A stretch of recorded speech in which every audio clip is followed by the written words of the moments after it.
మారుతి అనుగ్రహం ప్రారంభ 11 మే 2026 సోమవారం నవమి ఉదయం 10:30 వరకు నవమి తిథి. శతభిష నక్షత్రం రాత్రి 9:30 వరకు ఉంది. వారం సోమవారము. సరే, ఇవాళ దీపారాధన. ఈరోజు ఆకుపచ్చ రంగు ఒత్తి వేయండి. ఒక ఆకుపచ్చ రంగు బ్లౌజ్ పీస్ తీసుకొని ఒత్తిలాగా కట్ చేసి, అది ప్యూర్ కాటన్ అయి ఉండాలి. బాగా నలచండి. బాగా నలిచి ఒత్తిలాగా చేసి దీపం కుందిలో వేసి కొబ్బరి నూనె వేసి దీపారాధన చేయండి. సూర్యాస్తమయంలోపు ఈ దీపారాధన ఏ ఇంట్లో అయితే జరుగుతుందో వాళ్లకు అపజయము అన్నది ఉండదు. అది ఏ విషయంలోనైనా సరే అపజయము అన్నది లేకుండా రక్షింపబడతారు. ఇంట్లో ఎవరో ఒకరు ఖచ్చితంగా ఈ దీపారాధన చేయండి. ఇక అదృష్టమైశ్వర్యం. ప్రతిరోజు ఈ ఛానల్లో చిన్న చిన్న పరిహారాలు మనం చేస్తున్నాం. చాలామంది ఎన్నో సమస్యలతో ఇబ్బందులు ఎదుర్కొంటూ భగవంతుడే దిక్కు అని చెప్పి ఆ భగవంతుడిని శరణాగతి వేడుకుంటున్నారంటే ఆ భగవంతుడికి దండాలు పెడుతున్నారు, నమస్కారం. ఆ భగవంతుడికి చెయ్యని పూజ లేదు. కానీ కొన్ని సమస్యలు, ఇప్పుడు ఎంతో కాలంగా పూజలు చేస్తున్నాం, లేదా ఎన్నో దానాలు చేశాం, ఎన్నో జపాలు చేయించాం, ఎన్నో పూజలు చేశాం, కానీ మా సమస్య అనేది అలాగే ఉంది. అవి శాశ్వతంగా మీ జీవితంలో మీరు బ్రతికినంతకాలం ఉండేవేం కాదు. కొన్ని పరిహారాలు ఉంటాయి. ఇప్పుడు అప్పుల బాధలు, ఆర్థిక సమస్యలు ఉన్నాయి. జాతకంలో మీరు పుట్టినప్పుడు మీకు ఒక లగ్నం ఉంటుంది. అది మీకు తెలియకపోయి ఉండొచ్చు. ఆ లగ్నం ఏంటో నేను చెప్తాను. మీ జాతకాన్ని చూసి నేను ఆ లగ్నం చెప్తాను. ఆ లగ్నానికి ధనాధిపతి నక్షత్రాలు నెలకు 3 సార్లు వస్తాయి. ప్రతి ఒక్కరి జాతకంలో ధనాధిపతి నక్షత్రం అనేది 3 సార్లు వస్తాయి నెలకు. ఆ 3 నక్షత్రాల్లో అంటే ఆ 3 సార్లు మీరు తలస్నానం చేసి కొన్ని పరిహారాలు ఉంటాయి. చాలా చిన్న చిన్న పరిహారాలు. ఖచ్చితంగా మీకు ఆర్థిక పీడలు పోవటం, లేదా ఆదాయం పెరగడం, అప్పులు పోవటం, ఈ డబ్బు సమస్య అనేది పోవడానికి ఈ పరిహారం. అలాగే పెళ్ళిళ్ళు అవ్వట్లే, పెళ్ళి అవ్వాలి. కుజదోషం వల్ల చాలా వరకు ఇబ్బందులు ఎదుర్కొంటుంటారు పెళ్ళి అవ్వక. ఈ కుజదోషము శాశ్వతంగా విముక్తి అవ్వడానికి మృగశిర నక్షత్రంలో కొన్ని చిన్న పరిహారాలు ఉంటాయి. అవి చేస్తే కుజదోషం పోతుంది. ఆ కుజదోషం పోయిన వెంటనే మంచి సంబంధం వచ్చి పెళ్ళి అవుతుంది. సరే, మాకు ల్యాండ్ అమ్ముడు పోవాలి, లేదా ఇల్లు అమ్ముడు పోవాలంటే విశాఖ నక్షత్రంలో నైరుతిలో ఉన్న మట్టిని తీసుకొని కొన్ని పరిహారాలు చేసే ఉంటాయి. ఇప్పుడు ఏదైనా ల్యాండ్ అమ్ముడు పోవాలి, లేదంటే ఇల్లు అమ్ముడు పోవాలి, విశాఖ నక్షత్రంలో నేను ఒక పరిహారం చెప్తా, వెంటనే ల్యాండు, ఇల్లు అమ్ముడు పోతుంది. ఇలా ఎన్నో ఉన్నాయి. వ్యాపారంలో ఎదుగుదల కోసము, నరదృష్టి పోవడం కోసము, అలాగే విదేశాలకు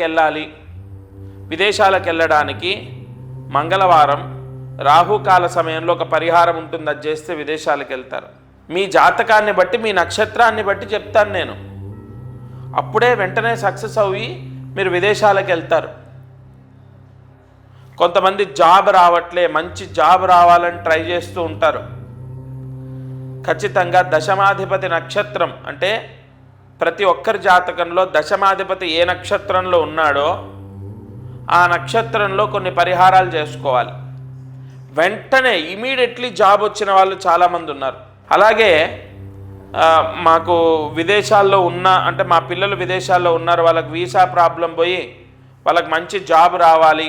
సేమ్ వాళ్ళు విదేశాల్లో ఉన్నా, ఇక్కడున్నా, ఎక్కడున్నా దశమాధిపతి ఏ నక్షత్రంలో ఉన్నాడో ఆ నక్షత్రము, ఇప్పుడు ఉదాహరణగా రీసెంట్గా చెప్తున్నారు, కెనడాలో ఉంటాడు అబ్బాయి, దశమాధిపతి ఆశ్లేష నక్షత్రంలో ఉన్నాడు. ఆశ్లేష నక్షత్రంలో వాళ్ళ అమ్మగారు ఇక్కడ ఉన్నారు. ఆవిడ ఒక పరిహారం చెప్పాను, ఆవిడ చేసింది, అక్కడ వాళ్ళ అబ్బాయి చేశాడు, వెంటనే జాబ్ కన్ఫర్మ్ అయింది.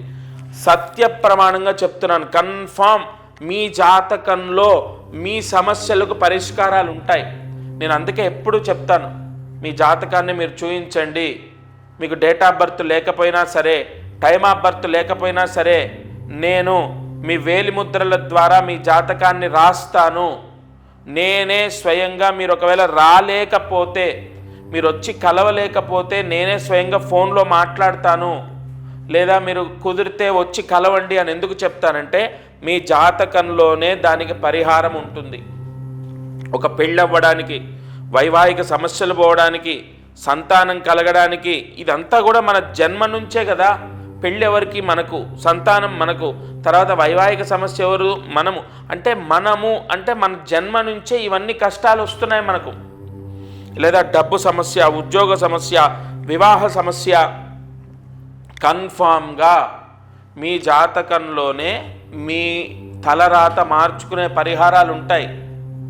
నేనేమి బ్రహ్మదేవుణ్ణేం కాదు, కానీ నేను ఎంతోమంది జీవితాల్లో బ్రహ్మ రాసిన తలరాతని వాళ్ళకు యోగంగా మార్చి ఇచ్చాను. అది మనకు ఋషులు అందించిన జ్యోతిష్య శాస్త్రాన్ని బట్టే. తప్పకుండా మీకు ఏ సమస్య ఉన్నా అది విముక్తి అవ్వడానికి మీ జాతకాన్ని మీరు చూపించండి. ఎన్నో ఎన్నో ఎన్నో మనం ప్రయత్నాలు చేశాం కదా, ఇది ఒక చివరి ప్రయత్నం అనుకొని చేయండి. మళ్ళీ చెప్తున్నా, date of birth, time of birth సరిగా లేకపోయినా సరే, నేను వెరిఫై చేసి మీ జాతకాన్ని నేను రాసుకొని మీతో ఫోన్లో మాట్లాడతాను, లేదా డైరెక్ట్గా మీకు కలుస్తాను, మీతో మీ జాతకాన్ని వివరిస్తాను. అప్పుడు మనం ఆలోచిద్దాం, ఇగో ఏది చేస్తే మంచిది, ఇగో ఈ సమస్య పోవడానికి ఏం చేయాలి, ఇవన్నీ నేను మీకు తెలియపరుస్తాను. ఈరోజు కార్యసిద్ధి మంత్రాన్ని జాగ్రత్తగా రాసుకోండి. ఓం భం రామాంజనేయాయ నమః. ఓం భం రామాంజనేయాయ నమః. ఓం భం రామాంజనేయాయ నమః. ఈ మంత్రం 6 సార్లు రాసి 108 మార్లు జపించండి. ఉదయం, మధ్యాహ్నం లేదా రాత్రి పడుకునే లోపు ఈ మంత్ర జపాన్ని చేయండి. ఈ యొక్క ప్రాయశ్చిత్త మంత్రాన్ని ఆచరించడం ద్వారా సంపూర్ణ ఆరోగ్య యోగాన్ని పొందుతారు. ఇంట్లో అందరూ చదువుకోండి, ఎందుకంటే అందరికీ ఆరోగ్యాలు బాగుండాలి. తప్పకుండా ఈ మంత్ర జపాన్ని ఈరోజు రామ ఆంజనేయ రూపాలని ధ్యానిస్తూ ఈ మంత్ర జపాన్ని చేయండి. ఇక చివరిగా ఒక ముఖ్యమైన మాట, ఈ ఛానల్లో నేను నాకు సమయాన్ని అనుసరించి కొన్ని వాయిస్ ఓవర్ ద్వారా కూడా మీకు అందిస్తున్నాను. ఎందుకంటే ఆరోగ్యం అనుకూలంగా ఉండాలి, సమయం ఉండాలి. ఏదో మనము నేను ఎలా తీసుకుంటానంటే, టైం ఎక్కువగా జాతకము ఎక్స్ప్లెయిన్ చేయడానికి నన్ను కలిసిన వాళ్ళు లేదా నాతో ఫోన్లో మాట్లాడే వాళ్ళకు చాలా వరకు వాళ్ళ జాతకాన్ని, వాళ్ళతో నేను నిమిషమే మాట్లాడవచ్చు, 5 నిమిషాలు మాట్లాడవచ్చు, కానీ వాళ్ళ జాతకం 2 గంటలు చూస్తాను నేను. ఫస్ట్ ఈ జాతకానికి ఎక్కువ టైం కేటాయిస్తాను కాబట్టి కొన్ని కారణాల చేత వాయిస్ ఓవర్ ద్వారా కూడా మీకు నేను అందుబాటులోకి వస్తున్నాను. ఎందుకంటే ప్రతిరోజు దీపారాధన, ప్రతిరోజు మంత్రం మీకు ఖచ్చితంగా మిస్ అవ్వద్దు అని చెప్పి. కానీ ఒకటి, ఈ ఛానల్లో నేను ముహూర్తాన్ని బట్టి కొన్ని పరిహారాలు ఇస్తున్నాను. ప్రతిరోజు చేసుకునే దీపారాధన, చేసుకునే మంత్రం ఇస్తున్నాను. ప్రత్యేక విశేష పర్వదినాల్లో మీరు ఏ పరిహారాలు చేయాలి, ఏ దానాలు చేయాలన్నది చెప్తున్నాను. ఖచ్చితంగా ఈ ఛానల్లో నేను చెప్పే మాట నేను సొంతంగా రాసుకొని చెప్పేది కాదు, ఋషి వాంగ్మయం. మీకు అంటే ఎందుకు ఈ మాటలు వాడుతున్నానంటే, మీకు కన్ఫామ్ ఒక క్లారిటీ ఇస్తున్నాను. ఈరోజు కాదు, రేపైనా సరే మీరు జయాన్ని పొందుతారంటే, మీ సమస్యల నుంచి బయటపడతారు. ఈ ఛానల్లో నేను చెప్పే పరిహారాలు చేయడం ద్వారా ఏదో ఒక రోజు మీరు రక్షింపబడతారు, అది మాత్రం కన్ఫామ్. తప్పకుండా ప్రతిరోజు కార్యక్రమాన్ని వీక్షించండి, లైక్ చేయండి, షేర్ చేయండి. నలుగురికి ఈ మంచి మాటలు చేరే విధంగా మీరే, ఇప్పుడు నేను మాట చెప్పడం నా వంతు, అది 10 మందికి చేరాలంటే మీ సహకారం ఉండాలి. మీరందరూ బాగుండాలి, నేను మనస్ఫూర్తిగా కోరుతున్నాను. ముఖ్యంగా అన్నిటికన్నా ముఖ్యమైనది ఆరోగ్యం, డబ్బు, ఈ 2 మీకు కలిగే విధంగా ఎన్నో పరిహారాలు అందిస్తాను. జయ గురు దత్తాత్రేయ.